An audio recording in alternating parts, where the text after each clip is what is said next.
vetoing Antigua Shipyard and Shakuras Plateau.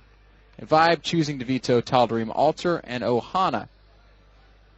Our three maps today will be Cloud Kingdom, Daybreak, and Entombed Valley in that order, if there is the need for a third game. Now, ViBE and VortiX are guys that we both have some pretty good familiarity with. ViBE certainly has, we've seen a lot of his play both in the North American Star League and around the world. We got to cast his run through the North American finals as well as through the American finals, Kev. That is correct, Ben. At least you at the American finals. I wasn't there. But we got a lot of his CVZs, and I think his CVZ is pretty straightforward in general. He loves to be slightly aggressive early on, but after that it's kind of passive play, and he just tries to max out on Roach Hydra. That is the vibe we know. Of course, he's going to add in Infestors every now and then as well. VortiX, Ben, the games I've seen of him, he likes to switch it up a little bit more. We might see him being over-aggressive every now and then, might throw out a really early pool, like he is saving up quite some minerals now already. Yeah, he's going to be starting it off crazy. Kev, maybe we should take just a quick second to get the game timer pulled up before the action really heats up, as I know everybody at home is going to want to see that. So it will be the 9 pool coming here out of VortiX, and ViBE is the guy that's going to have to sit back and try to defend it. I think this is a pretty smart play from VortiX. ViBE's a guy that traditionally likes to go hatch first, so the early spawning pool is a great way to punish that. I hesitate to use the word build order loss, because Zerg players have gotten fantastic with their ability to micro drones and to just buy times for their own spawning pools to finish. But this is definitely something that should go to, well, if ViBE had gone hatch first, but instead we see him dropping, I think that was a 14 pool. That is correct, 14 pool it is for ViBE. That's going to help him out a lot. He's still unaware of the early pool of VortiX, but he's going to be able to see it quite soon. This Overlord is making its way over. 6 links are in production right now, but with the 14 pool, ViBE is going to be so much more safe than he would have been with hatch first. So basically, Ben, this is shaping up to be quite okay for ViBE. This should be a great start for ViBE. This is a really weird build that we're seeing out of ViBE. 15 pool, 15 hatch is pretty common in ZVZ, but it's very seldom that you see 14 pool, 16 hatch. That's much more seen in Zerg versus Protoss. ViBE does spot these first links coming out, and he's going to be in great shape, Kev. He's got, how much larva is he working on right now? There are more and more links, by the way, on the way. He did not just stop at 8 links. He's going to be up to all the way to 10 links, and now we do see VortiX dropping the expand as well. Do you think he's going to be able to force a cancel on the hatch? Maybe. I want to believe that ViBE can stop it, though. He does have his own links popping out. He just has to buy himself time until he can get enough Zerglings out on the map. This hatchery is going to take a lot of damage, though, and as you already pointed out, Kevin, that is a big commitment to Zergling. ViBE's own links just now showing up. He's going to bring drones as well. Very smart play by ViBE. Only 4 links right now for ViBE, though. He's going to need to buy a little bit more time for himself before he ends up losing a lot of drones. 6 lings now and 4 drones. Drones have more hit points than Zerglings, so they're great at tanking some of this ling damage. Here comes the big fight, and it looks like it goes pretty okay for VortiX as he chases away all of ViBE's units and goes back to work on that hatchery. If this hatchery falls, ViBE's going to be in huge trouble. The early aggression from VortiX appearing to be paying off. ViBE already lost a lot of mining time. He's lost a worker or 2. And he still is at a big, another drone falling. He's still at a big worker and Zergling disadvantage. VortiX actually having more drones right now than ViBE, and ViBE is still not out of the woods, even though now the Queen is joining in, and now with this Queen, ViBE will finally stabilize. But that took quite a while, and VortiX did overtake him in the worker lead. And above all, it's always scary to have your hatchery and natural being that low on HP, because before you know it, it can get sniped. There's so many different ways that VortiX could follow this up, Kevin. He could just turn right around and do some Zergling Baneling aggression. And as you've already pointed out, that hatchery is very low on health. It could die pretty easily. The good thing, though, for ViBE is that hatch was alive longer than the hatchery of VortiX, so he does have a small larva advantage, which he's now turning into a drone advantage again. So ViBE is stabilizing, but I think he took the very first fight, the one with the 3-4 drones, I think he took it a little bit too early. If he would have waited for 2 more links to hatch, that would have probably gone a lot better for him. If we take a look at the income tab, we can see that it is pretty close. Maybe not quite even, but VortiX definitely reaping some benefits there from that early Zergling aggression. Also using what links he has left to did not deny any of ViBE's scouting. And we're going to see this transition probably into a pretty normal game here. Neither player taking game-ending damage nor dealing game-ending damage. We can see the Baneling Nest is down for VortiX as he's continuing to produce drones and establish his infrastructure, his tech, Zergling speed being researched for both players. ViBE's going to throw down a spine crawler. I think this is very smart. I often say that if you don't build the spine crawler in Zerg versus Zerg, that you're cheating a little bit. And we do see 10 more links in production for VortiX. So this spine crawler is going to prove to be a great asset for ViBE, as VortiX is going to apply a little bit more pressure.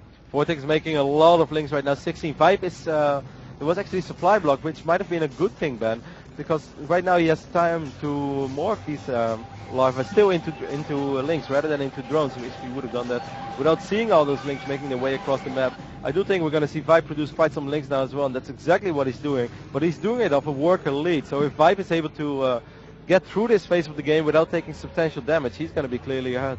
It's going to be a little bit close. Both players morphing some Banelings. VortiX is going to go ahead and come forward with his initial Baneling harass. A couple queens out in front. They're going to try to snipe off Banelings. This is a great play from ViBE. Kills one Baneling immediately. Lings come crashing in, though. And this is going to get really scary really fast. Can the hatchery be focused down or not? Actually, all of the Banelings killed by VortiX, or by ViBE. And this is going to force VortiX to disengage. That was beautifully controlled by ViBE.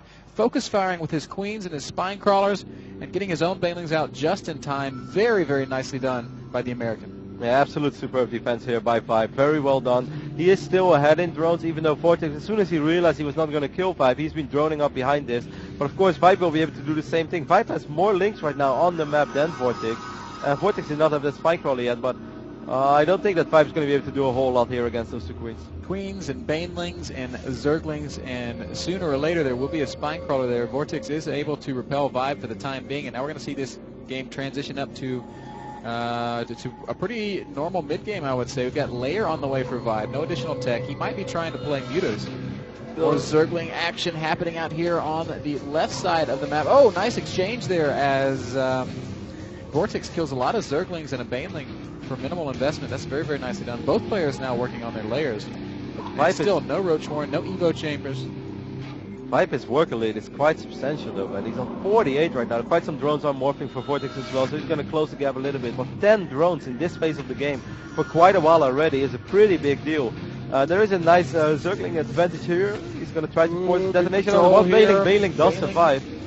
Good job right there by ViBE. It is going to stay alive, and VortiX probably not going to be able to keep pressing the issue. No, he's just barely able to kill that Baneling, and this is going to allow potentially some more Zergling aggression, and this queen is immediately going to be surrounded and killed. Nice play here from VortiX, constantly working to find openings, and he does actually manage to exploit one. Ling's going to come running in, might try to focus down the hatchery. In fact, he's going to just be fighting against these drones. ViBE will control this pretty well and walks away from that with a nice little worker advantage. Infestor tech for ViBE. Yeah, with the spine crawler and the queen, ViBE was quite safe over there, and with those additional links popping, he was not going to take a whole lot of damage. VortiX is indeed dropping the Spire right now. On the other end, we see the much more common infestation. Well, Spire plays pretty common too in ZVZ, but default players, of course, the Roach Hydra Infestor. Infestation Pit is going down for ViBE. Does he have a Roach farm, Ben? Yeah, he does. Yeah, really interesting choice of mid-game here from VortiX. That's a later Spire than we're used to seeing. I'm not sure if he's aware of ViBE's quick layer, though. ViBE, of course, seeing everything right now. He's going to love what he's playing against. His Infestation Pit's already done. Also using his Zerglings to great effect, forcing a cancel on VortiX's third base. Yeah, that's a brilliant cancel, actually. And ViBE is going to try to do that once or twice.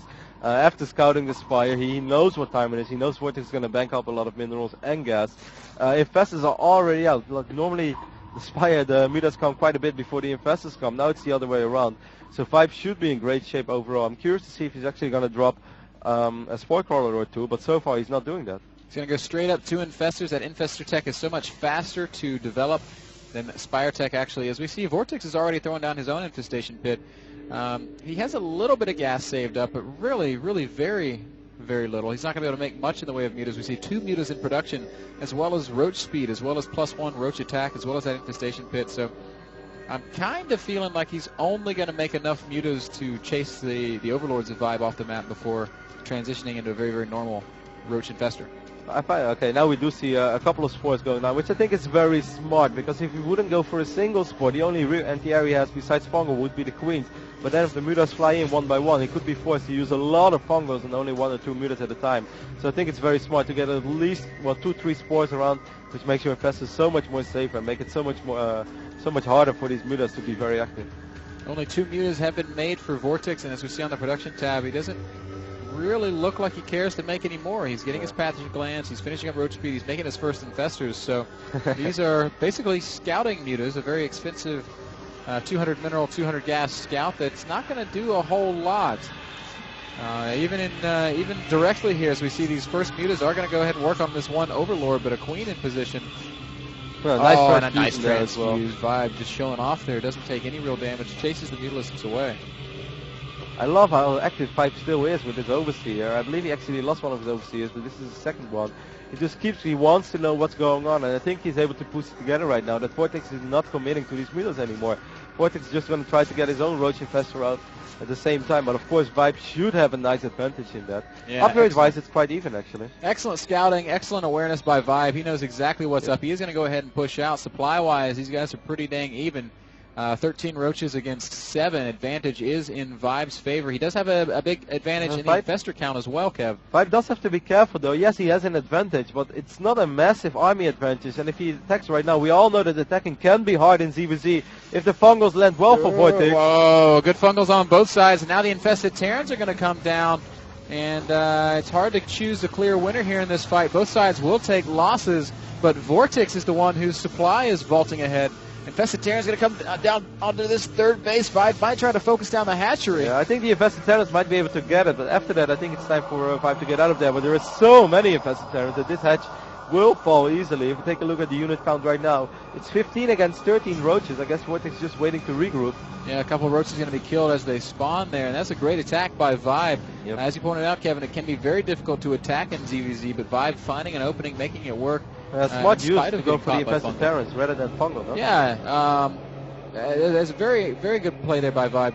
I guess taking advantage of his position, he was close enough to the third base that he could use the Infested Terrans to force VortiX back and ultimately to kill that hatchery. So ViBE does a good job of really asserting his mid-game advantage here. Now he's at 163 supply to 140. Both players even on drones. Both players transitioning into Hydralisk tech. So a very, very normal ZVZ as it's gone through every phase. Zergling, Baneling, Muta, and now we're into Infestor and ultimately moving up to that Hydrotech.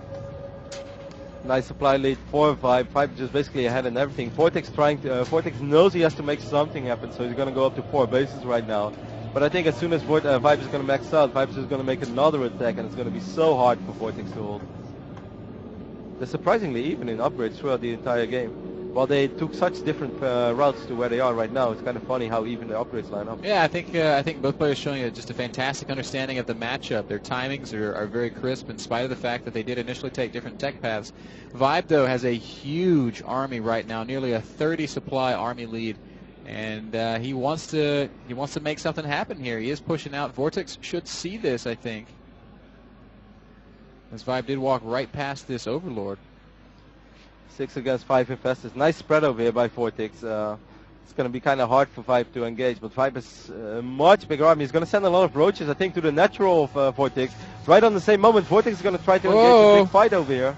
And we are going to see some huge fungals going down on both sides. ViBE's Hydra's showing up. Unfortunately, ViBE has a lot of burrowed infestors that are not in this fight, but his concave is just fantastic at the top of this ramp, and VortiX cannot fight there. ViBE using those burrowed infestors to once more drop infested Terrans at the third expansion, and VortiX may once again lose that base. ViBE will barrel down on this fourth as well, and he's going to win the ground fight. GG's going to get called, and ViBE is going to take game number 1 in this best of 3. Really solid game by ViBE. I think he did almost everything right from the start. He handled the aggression so well. Maybe in the very early on he took one fight slightly too early and lost a few drones, but I think after that